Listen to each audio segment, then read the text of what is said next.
ikkita hovli quradigan yer maydon sizga qiziqmi?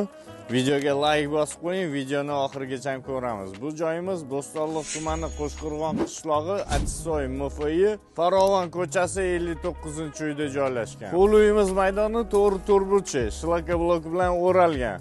Umumiy maydon 25 sotuq, hujjatda 15, zaxirada 10 sotuq. Uyimiz qismiga kirganda chap tarafimizda shlaka blok bilan fundament qilingan ekan. Nima qurmoqchi bo'lgan? Kommentariyada yozib keting, siz bilasizmi? Bu tomonda bino inshootimiz. Bino inshootimiz 5 xonadan iborat, egalari xijolat bo'lgani uchun ko'rsata olmadik.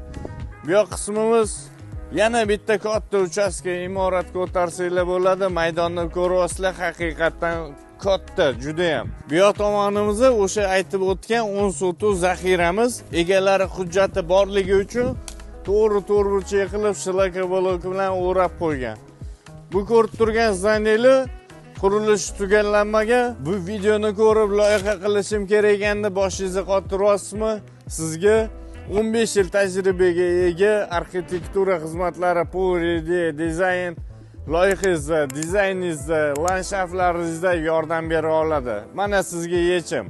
Kommunikatsiyaga keladigan bo'lsak, kommunikatsiyadan muammo yo'q. Narxiga keladigan bo'lsak, opisanda qoldiramiz. Videoga like bosib qo'ying, Bo'stonliq uy bozoriga obuna bo'lib qo'yamiz.